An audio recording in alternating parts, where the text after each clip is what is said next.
गरीब कढ़ी चावल वाली। अजय और श्याम दो दोस्त थे। दोनों पार्टनरशिप में एक बड़ा सा होटल चलाते थे, लेकिन अजय श्याम से बहुत जलता था। उसकी नजर होटल में श्याम के आधे हिस्से पर थी। एक दिन श्याम जब होटल से घर लौटा, अरे सुनती हो बंटी की माँ, देखो मैं आज तुम्हारे लिए क्या लाया हूँ। क्या बात है बंटी के पापा, आज आप बहुत खुश लग रहे हैं। मेरे लिए क्या लेकर आए हैं? मैं तुम्हारे लिए सोने का हार लाया हूँ। हाँ, अरे वाह, ये तो बहुत ही खूबसूरत है। बहुत महंगी होगी ना? तुम्हारे आगे तो सस्ता ही है। अब चलो इसी बात पर मुझे कुछ अच्छा बनाकर खिला दो। ठीक है, आज मैं आपको कढ़ी चावल बनाकर खिलाऊंगी, जिसे खाकर आपका दिल खुश हो जाएगा। रेखा ने रात के खाने में कढ़ी चावल बनाए। उसने खूब प्यार से पकौड़ा और कढ़ी दोनों तैयार किया। जब सब खाने बैठे, माँ, आपने कितने स्वादिष्ट कढ़ी चावल बनाए, मजा आ गया। अगर कढ़ी बची हो तो कल मुझे स्कूल ले जाने के लिए यही दे देना। सच में रेखा, कढ़ी का स्वाद तो लाजवाब है। शादी से पहले कहीं तुम किसी बड़े होटल में शेफ तो नहीं थी? श्याम की बात सुनकर सब हंसने लगते हैं। श्याम की माँ जानकी भी कढ़ी चावल की तारीफ करते हुए कहती हैं, मेरी बहू के हाथों में जादू है। इसके हाथ के बने कढ़ी चावल खाकर उंगलियां चाटते रह जाओगे। बहू, मेरे लिए थोड़ी कढ़ी रख देना, मैं कल भी यही खाऊंगी। हाँ रेखा, मैं भी कल लंच में कढ़ी चावल लेकर जाऊंगा। ठीक है, आज तो कढ़ी खत्म हो गई है। मैं कल सुबह आप सबके लिए फिर से कढ़ी चावल बना दूंगी। दूसरे दिन रेखा सुबह उठकर पूरे परिवार के लिए फिर से कढ़ी चावल बनाती है और सबको कढ़ी चावल देती है। सब कुछ ठीक चल रहा था। एक दिन जब श्याम होटल पहुंचा, श्याम, कहाँ जा रहे हो? अपने काम पर जा रहा हूँ। क्या बात है, तू क्यों पूछ रहा है? ये होटल अब मेरा है, तुम अंदर नहीं जा सकते। इस होटल में अब तुम्हारी कोई हिस्सेदारी नहीं है। ये तू कैसी बातें कर रहा है? तूने खुद इस होटल का अपना हिस्सा मेरे नाम किया है। यकीन नहीं होता तो ये पेपर्स देख ले। श्याम जब पेपर्स देखता है तो उसमें सचमुच में उसके साइन थे। पेपर में लिखा था कि मैं अपना हिस्सा अजय को दे रहा हूँ और ये होटल छोड़ रहा हूँ। दरअसल अजय ने अपने हाथों से श्याम के साइन करके धोखे से उससे उसका हिस्सा हड़प लिया था। ये सब देखते ही श्याम वहीं गिर जाता है और तड़पने लगता है। रेखा को जब इस बात का पता चला तो वो उसे लेकर अस्पताल आई। कोई गहरा सदमा लगने के कारण इन्हें पैरालिसिस हो गया है। इन्हें इलाज और आराम की जरूरत है। श्याम के अलावा घर में कोई और कमाने वाला नहीं था। श्याम के इलाज में धीरे धीरे सारे पैसे खर्च हो जाते हैं। घर की ईएमआई भी नहीं भर पाने के कारण उन सबको घर छोड़ना पड़ता है। अब श्याम और उसका परिवार एक छोटी सी झोपड़ी में रहने लगा था। उनके दिन बहुत गरीबी में गुजर रहे थे। एक दिन, मैं क्या करूं माँ जी, कुछ समझ में नहीं आता। अब सारे पैसे खत्म हो गए हैं। बंटी के पापा का इलाज कैसे होगा? बंटी की पढ़ाई छूट गई, घर में खाने को पैसे नहीं है। भगवान आखिर हमसे चाहता क्या है? रेखा बहू, ये वक्त हिम्मत हारने का नहीं बल्कि हिम्मत से काम लेने का है। तुम्हें श्याम ने एक सोने का हार दिया था ना? हाँ माँ जी। तुम उस हार को बेच दो। उससे जो पैसे मिलेंगे उन पैसों से कढ़ी चावल बनाकर बेचना शुरू कर दो। तुम्हारे हाथ के बने कढ़ी चावल बहुत स्वादिष्ट होते हैं। अपने इस हुनर का इस्तेमाल करने का वक्त आ गया है। मुझे पूरा विश्वास है कि लोगों को तुम्हारे हाथ के बने कढ़ी चावल बहुत पसंद आएंगे। ठीक है माँ जी, लेकिन मैं कढ़ी चावल बेचूंगी कैसे? क्या मुझे ठेला लगाना पड़ेगा? बंटी की साइकिल है ना, उसकी साइकिल पर रखकर कढ़ी चावल बेचना। ठीक है माँ जी। दूसरे दिन रेखा सुनार की दुकान पर जाती है और अपना सोने का हार बेच देती है। उससे जो पैसे मिलते हैं उन पैसों से वो ढेर सारा बेसन, दही, मसाले, चावल और थोड़े से बर्तन खरीदती है। दूसरे दिन रेखा काफी सारा कढ़ी चावल बनाती है। वो एक पतीली में कढ़ी और दूसरी पतीली में चावल रखकर साइकिल पर लेकर निकल पड़ती है। वो पूरे शहर में घूम घूम कर कढ़ी चावल बेचने लगती है। ए कढ़ी चावल वाली, कढ़ी चावल कैसे दिए? जी, 25 रुपए के हाफ प्लेट और 50 रुपए की फुल प्लेट। ठीक है, एक फुल प्लेट कढ़ी चावल दे दो। ये लीजिए। अरे वाह, क्या कढ़ी चावल बनाए। ऐसा लग रहा है मानो मेरी दादी ने बनाए हो। मेरी दादी बहुत स्वादिष्ट कढ़ी चावल बनाती थी। तुम्हारे हाथ के बने कढ़ी चावल खाकर मुझे मेरी दादी की याद आ गई। ऐसा करो, 2 प्लेट कढ़ी चावल पैक कर दो। अपने बच्चों को खिलाऊंगा, और उन्हें बताऊंगा कि तुम्हारी दादी भी ऐसी ही कढ़ी चावल बनाती थी। जी साहब, अभी पैक कर देती हूँ। इस तरह रेखा घूम घूम कर कढ़ी चावल बेचने लगी। लोगों को उसकी कढ़ी चावल बहुत पसंद आने लगे। साइकिल पर घूमते घूमते रेखा अजय के उसी होटल के सामने पहुंची जहां उसका पति श्याम पार्टनरशिप में काम करता था। रेखा को एक छोटी सी साइकिल पर कढ़ी चावल बेचते हुए देखकर अजय ने रेखा का मजाक उड़ाना शुरू कर दिया। वो देखो, कल की सेठानी आज साइकिल पर कढ़ी चावल बेच रही है। बेचारी, ये काम भी करना पड़ेगा, इसने कभी सोचा नहीं होगा। अजय दूसरे ग्राहकों से कहने लगा, वो देखिए, वो औरत कितनी छोटी सी साइकिल पर कढ़ी चावल बेच रही है। उसका पति बेहद निकम्मा और कामचोर होगा, तभी तो उसे ये काम करना पड़ रहा है। रेखा ने अजय को उसकी बदतमीजी का कोई जवाब नहीं दिया। अजय, तुझे तो वक्त जवाब देगा। कहते हैं ना कि समय बहुत बलवान होता है, एक दिन मेरा समय भी आएगा। रेखा दूसरे दिन भी अजय के होटल के सामने गई और अपनी साइकिल वहीं खड़ी कर कढ़ी चावल बेचने लगी। वो ग्राहकों को बुलाने के लिए आवाजें लगाने लगी। आइए आइए, स्वादिष्ट कढ़ी चावल खाइए, 25 रुपए में हाफ प्लेट और 50 रुपए में फुल प्लेट। रेखा की आवाज सुनकर अजय के ग्राहक उसकी तरफ जाने लगे। अरे वाह, 25 रुपए में कढ़ी चावल। होटल में महंगा खाने से अच्छा है कि सस्ते कढ़ी चावल खा लूं। अरे हाफ प्लेट कढ़ी चावल लगाना। ये लीजिए साहब। उस ग्राहक ने जैसे ही एक चम्मच कढ़ी चावल खाया, वाह वाह वाह वाह वाह, क्या स्वाद है। अब बिल्कुल घर जैसा स्वाद है भाई, वाह। इतने अच्छे कढ़ी चावल साइकिल पर मिल रहे हैं और वहां बड़े से होटल के अंदर एसी में बैठकर भी अच्छा खाना नहीं मिलता। 25 रुपए में पेट भी भर गया। सुनिए, मैं यहाँ अकेला रहता हूँ, रोज इस होटल में खाना खाने आया करता था, लेकिन ये खाना बहुत महंगा है। आपके कढ़ी चावल स्वादिष्ट भी हैं और सस्ते भी हैं। अब से आप यहाँ रोज आना, मैं रोज आपके कढ़ी चावल खाऊंगा। ठीक है, मैं यहाँ रोज आऊंगी। अब रेखा रोज अजय के होटल के सामने आकर कढ़ी चावल बेचने लगी। धीरे धीरे रेखा के ग्राहक बढ़ने लगे। कई ग्राहक तो ऐसे भी थे जो रोज उसके कढ़ी चावल खाया करते थे। शाम होते होते रेखा की सारी कढ़ी चावल बिक जाते। धीरे धीरे लोगों ने अजय के होटल में जाना भी छोड़ दिया। उसके सारे ग्राहक अब रेखा के कढ़ी चावल खाने लगे। रेखा की अच्छी कमाई होने लगी। रेखा ने श्याम का इलाज फिर से शुरू करवा दिया। धीरे धीरे श्याम ठीक होने लगा। बंटी भी स्कूल जाने लगा। इधर अजय का होटल का व्यवसाय घाटे में जाने लगा। वो सारा दिन अपने होटल पर ग्राहकों का इंतजार करता रहता। आज सुबह से एक भी ग्राहक नहीं आया। कई दिनों से ऐसा ही चल रहा है। अगर कुछ दिनों तक ऐसा ही चलता रहा तो बहुत जल्दी मैं सड़क पर आ जाऊंगा। मुझे इस कढ़ी चावल वाली का कुछ करना पड़ेगा। अजय ने एक प्लान बनाया। इधर शाम को जब रेखा घर पहुंची तो उसने जानकी और श्याम को सारी बातें बताई। तुम चिंता मत करो रेखा, मैं कुछ करता हूं। मैं अजय को उसके धोखे की सजा दिलाकर रहूंगा। तुम रोज की तरह कल भी साइकिल पर कढ़ी चावल लेकर जाना। श्याम ने रेखा के कान में कुछ कहा। ठीक है, मैं ऐसा ही करूंगी। दूसरे दिन रेखा साइकिल पर कढ़ी चावल लेकर होटल के सामने पहुंची तो अजय के कुछ गुंडों ने वहां आकर साइकिल पर रखी कढ़ी चावल की पतीली सड़क पर गिरा दी। लेकिन सभी ये देखकर हैरान हो गए कि पतीली तो खाली थी। पतीली में कढ़ी चावल नहीं था। उसी समय श्याम पुलिस के साथ वहां पहुंच गया। गुंडों को पुलिस ने पकड़ लिया। हमें माफ कर दीजिए साहब, हमने कुछ नहीं किया। ये सब अजय ने हमसे करवाया है। उसी ने कहा था कि रेखा के कढ़ी चावल सड़क पर गिरा देना। इस काम में उसने हमें 2000 रुपए भी दिए हैं। उस गुंडे ने 2000 रुपए निकालकर पुलिस को दे दिए।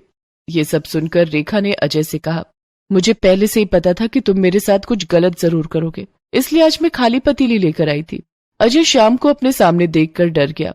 क्यों अजय, तूने क्या सोचा था कि मैं हमेशा के लिए बीमार हो गया? मेरी पत्नी ने कढ़ी चावल बेचकर मेरा इलाज करवाया है। अब मैं ठीक हो गया हूं। मैं तुझे तेरी काली करतूतों की सजा दिलवाऊंगा।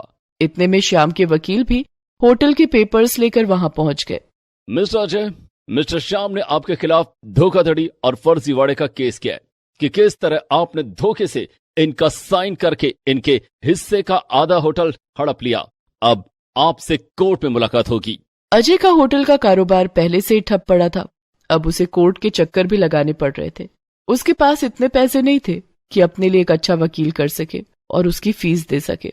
अजय कमजोर पड़ जाता है और अदालत के सामने अपनी गलती कबूल कर लेता है। श्याम को होटल में से उसकी आधी हिस्सेदारी वापस मिल जाती है। श्याम और रेखा ने अजय का आधा हिस्सा भी उससे खरीद लिया। अब हम दोनों इस होटल में कढ़ी चावल बेचेंगे और वो भी सस्ते रेट पे। हाँ रेखा, तुम ठीक कह रही हो। तुम्हारे कड़ी चावल की वजह से हमारे अच्छे दिन वापस लौट आए हैं। श्याम और रेखा मिलकर अपने होटल में कढ़ी चावल बेचने लगते हैं। रेखा के पहले से बंधे बंधाए कस्टमर अब कढ़ी चावल खाने होटल आने लगते हैं। होटल में हमेशा ग्राहकों की भारी भीड़ लगी रहती। दोनों की खूब अच्छी कमाई हो रही थी। अब श्याम भी कढ़ी चावल बनाने में रेखा की मदद करता। उनकी दिन दुनी रात चौगुनी तरक्की हो रही थी।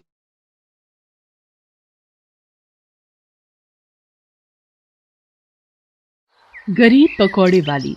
सुनीता अपने घर के बाहर पकौड़े का ठेला लगाती थी। पकौड़े ले लो पकौड़े, ताजी सब्जियों के गर्मा गर्म पकौड़े, आलू प्याज पालक मूंग दाल के पकौड़े, 20 रुपए में 250 ग्राम पकौड़े। सुनीता बहुत गरीब थी, लेकिन उसके हाथों में कोई जादू था। उसके बनाए हुए पकौड़े बहुत स्वादिष्ट और लाजवाब होते थे। अरे वाह चाची, तुम्हारे हाथों में तो जादू है। पकौड़े बहुत लजीज बने हैं। धन्यवाद भैया। 250 ग्राम पकौड़े पैक कर दो। अभी लो भैया। सुनीता के बनाए हुए पकौड़े खाने के लिए लोग दूर दूर से आते थे। उसके ठेले पर हमेशा लोगों की भीड़ लगी रहती थी। अरे भाई, ये पकौड़े वाली क्या लाजवाब पकौड़े बनाती है। जो भी एक बार चख लेता है वो बार बार इसके पकौड़े खाने आता है। अच्छा, ऐसी बात है। मैं भी खाकर देखता हूँ इसके पकौड़े। सुनीता के पति बीमार रहते थे। पहले वही पकौड़े का ठेला लगाते थे, लेकिन बीमारी के कारण वो काम नहीं कर पाते थे। आप आराम कीजिए, पकौड़े का ठेला लगाने की जिम्मेदारी मेरी है। ठीक है, किशोर को भी अपने साथ रखना। किशोर उनका 14 साल का बेटा था। वो भी पकौड़े बनाने में मां की मदद करता था। सारी कमाई आपके इलाज में खर्च हो जाती है, कुछ पैसे बच नहीं पाते हैं। मैं ही पनौती हूँ तुम सब के लिए। अरे कैसी बातें कर रहे हो जी, आप बस ठीक हो जाओ। एक दिन जब सुनीता ने पकौड़े का ठेला लगाया तो देखा कि उसके ठेले के सामने दूसरे पकौड़े वाले ने ठेला लगा लिया है। ये कहां से आ गया यहां? इससे तो मेरे ग्राहक कम हो जाएंगे। तभी वो पकौड़े वाला बोलता है, अरे नमस्कार बहन जी। वो पकौड़े वाला बहुत चालाक था। उसने सुनीता के ग्राहकों को अपने ठेले पर बुलाने के लिए सुनीता से सस्ते पकौड़े बेचने शुरू कर दिए। सस्ते पकौड़े ले लो, आलू प्याज पालक पनीर के पकौड़े, सिर्फ 10 रुपए में 250 ग्राम पकौड़े। सस्ते पकौड़े ले लो, गर्मा गर्म पकौड़े ले लो। सस्ते पकौड़े सुनकर ग्राहक सुनीता के ठेले को छोड़कर दूसरे पकौड़े वाले के ठेले पर चले जाते हैं। अरे भाई, सस्ते पकौड़े दे दो। भाई 250 ग्राम पकौड़े पैक कर दो। भाई 1 प्लेट प्याज के पकौड़े लगा दो। अपने ग्राहकों को दूसरे ठेले पर जाता देखकर सुनीता परेशान हो जाती है। वो ठेले वाला अब रोज सस्ते पकौड़े बेचा करता था, जिससे सुनीता की कुछ कमाई नहीं हो रही थी। धीरे धीरे ग्राहक उस पकौड़े वाले के ठेले से ही पकौड़े लेने लगे और सुनीता के ठेले पर अब कोई नहीं आता था। किशोर, ऐसे तो हम भूखे मर जाएंगे। हमारे ठेले पर अब कोई नहीं आता है। हाँ माँ, हमें कुछ करना पड़ेगा। लेकिन ग्राहकों को सस्ते पकौड़े खिलाने के चक्कर में पकौड़े वाले को महंगी चीजें खरीदनी पड़ रही थी। क्यों ना मैं इन्हें बासी और सड़ी हुई सब्जियों के पकौड़े बना के बेचूं। गर्मा गर्म होने के कारण ग्राहकों को कुछ पता नहीं चलेगा। अगले दिन पकौड़े वाले ने अपने ग्राहकों को आवाज लगाना शुरू किया, गर्मा गर्म पकौड़े ले लो, ताजी सब्जियों के सस्ते पकौड़े ले लो, सस्ते पकौड़े ले लो, 10 रुपए के 100 ग्राम पकौड़े। पकौड़े वाले के ठेले पर ग्राहकों की भीड़ लग गई। लोग पकौड़े खरीद कर घर ले जाने लगे। तभी उस पकौड़े वाले के ठेले के सामने एक गाड़ी आकर रुकी और उसमें से 3 लड़के बाहर आए। अरे भाई 3 प्लेट पालक के पकोड़े लगा दे। अभी लाया मालिक। वो लड़के वहीं पकौड़े के साथ शराब पीने लगे, जिसे देखकर सुनीता उन लड़कों से बोली, भाई साहब यहाँ शराब मत पीजिए, मैं एक महिला हूं और यहाँ पकौड़े का ठेला लगाती हूँ। शराब की बदबू के कारण कोई ग्राहक इधर नहीं आएगा। ये सुनकर उन तीनों में से एक लड़का कहता है, तो हम क्या करें? तेरे ठेले पर तो वैसे भी कोई नहीं है। हम तो इसके ठेले पर खड़े हैं, तुझे बहुत दिक्कत है, तू अपना ठेला यहां से हटा ले। इतना कहकर तीनों लड़के हंसने लगते हैं और वो पकौड़े वाला भी हंसने लगता है। वो पकौड़े वाला भी कहता है, साहब इसके ठेले पर तो कोई ग्राहक नहीं आता। और सब हंसने लगते हैं। माँ, इनसे कुछ मत कहो, ये शराबी लोग हैं। हाँ बेटा, इनसे कुछ बोलना ही बेकार है। वो तीनों शराबी लड़के रोज उस पकौड़े वाले के ठेले पर आते थे और वहां उससे पकौड़े खरीद कर और वहीं पर शराब पीते और पकौड़े खाते थे और सुनीता का मजाक उड़ाते थे। उन शराबी लड़कों को देखकर सुनीता के ठेले पर जो 2-4 लोग आते थे, उन्होंने भी वहां आना बंद कर दिया। एक दिन गली में एक पुलिस वाला आया और उसने सुनीता और पकौड़े वाले से कहा, तुम दोनों यहाँ कब से ठेला लगा रहे हो? साहब मेरा तो यहाँ घर है, घर के सामने ही ठेला लगाती हूँ। साहब मैं तो 4 महीने से ठेका लगा रहा हूँ। तुम लोगों को यहाँ ठेला लगाने की परमिशन किसने दी? पकौड़े वाला बहुत चालाक था, वो समझ गया। मैं समझ गया। साहब परमिशन तो किसी ने नहीं दी, लेकिन आप हैं ना, जब आप हमारे साथ हैं तो हमें किसी से पूछने की क्या जरूरत है। चल 1 प्लेट पकोड़े लगा। साहब आप तो बस गरमा गरम पकोड़े खाओ और आपको तो पैसे भी देने की कोई जरूरत नहीं है। सुनीता की कोई कमाई ना होने के कारण वो उस पुलिस वाले को फ्री में पकौड़े नहीं खिला पाती थी। वो पुलिस वाला किसी न किसी बात को लेकर सुनीता को परेशान करता रहता था। ये ठेला हटा ले यहां से, वरना मैंने हटाया ना तो बहुत भारी पड़ेगा। जी जी मालिक, हटा लूंगी। पति की बीमारी से पहले से ही परेशान सुनीता अब उस पकौड़े वाले और पुलिस वाले और उन शराबी लड़कों से बहुत परेशान रहने लगी थी। इधर पकौड़े वाले के ठेले पर रोज आने वाले ग्राहकों ने उसके पकौड़ों की शिकायत करनी शुरू कर दी। भाई कल तुम्हारे पकौड़ों का स्वाद कुछ अच्छा नहीं था। अरे भैया उसमें आमचूर मसाला और नींबू मिलाया था टेस्ट के लिए। अब आज के पकौड़े खा कर तो देखो, बहुत ही स्वादिष्ट बने हैं। इस तरह बातें बनाकर पकौड़े वाले ने उस ग्राहक को और पकौड़े बेच दिए। वो ग्राहक पकौड़े लेकर चला गया, लेकिन तभी दूसरा ग्राहक आया और कहने लगा, अरे तुम्हारे पकोड़े खाकर तो मैं बीमार हो गया, पेट में बहुत दर्द है। मुझे भी डॉक्टर के पास जाना पड़ा, तुम्हारे सस्ते पकोड़े तो बहुत महंगे पड़ गए, दवाई का खर्चा भी हो गया, इलाज के पैसे तुम्हें देने पड़ेंगे। अरे भैया तुम्हारे पकोड़े खाकर मेरा बेटा बीमार हो गया, उसे दस्त लग रहे हैं, वो अस्पताल में भर्ती है। और धीरे धीरे पकौड़े वाले के ठेले पर ग्राहकों की भीड़ लग गई। सबने गुस्से में उसके पकौड़े के ठेले को उलट दिया और सारा सामान बर्बाद करने लगे। ये देखकर सुनीता को बुरा लगा। सुनीता उस पकौड़े वाले के ठेले पर जाती है और ग्राहकों से कहती है, आप लोग इसे माफ कर दें और एक और मौका दें, ये अब कभी खराब पकौड़े नहीं बेचेगा। सुनीता फिर कहती है, रुक जाइए आप लोग, इसकी चीजों का नुकसान करके आपको क्या मिलेगा? और इसने जो हमारा नुकसान किया है उसका क्या? हम बीमार पड़ गए, इलाज का खर्चा कौन देगा? आप लोगों को तो सस्ते पकौड़े खाने थे ना। ये सुनकर सभी ग्राहक शांत हो जाते हैं। आप लोग इसे एक मौका और दीजिए और इसे माफ कर दीजिए। सुनीता की बात सुनकर सभी ग्राहक अपने अपने घर चले जाते हैं। सुनीता और उसका बेटा किशोर उस पकौड़े वाले के ठेले को उठाते हैं और उसके बिखरे हुए सामान को उठाकर ठेले पर रख देते हैं।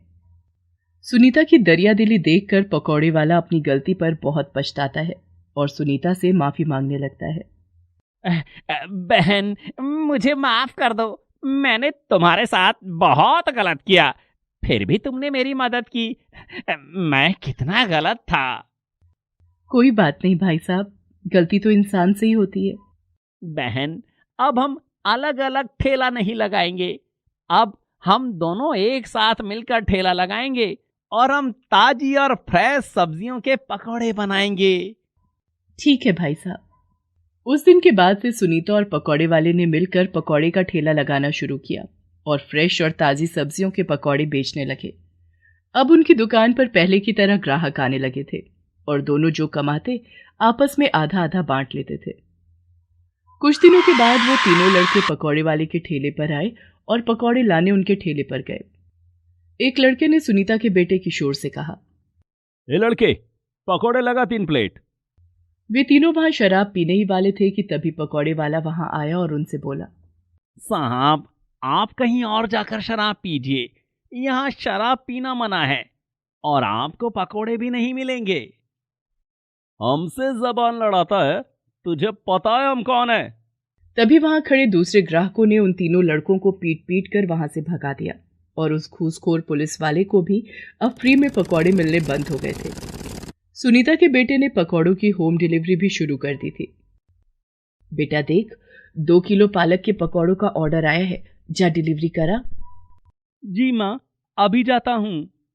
सुनीता और पकौड़े वाला ग्राहकों से फोन पर ऑर्डर लेते और किशोर उनके घर तक पकौड़े डिलीवर कर देता था। उनके पकौड़ों की चर्चा दूर दूर तक होने लगी थी। वाह भाई, इनके पकोड़े तो पहले से भी ज्यादा टेस्टी लग रहे हैं। हाँ भाई, मजा आ गया। मैं तो 1 किलो पकोड़े अपने बीवी बच्चों के लिए पैक करवा के घर ले जा रहा हूँ। दोनों का पकौड़ों का बिजनेस अच्छा चलने लगा था। दोनों ने मिलकर पकौड़ों की एक छोटी सी दुकान खोल ली थी, जिसमें पकौड़ों की कई वैरायटी मिलती थी।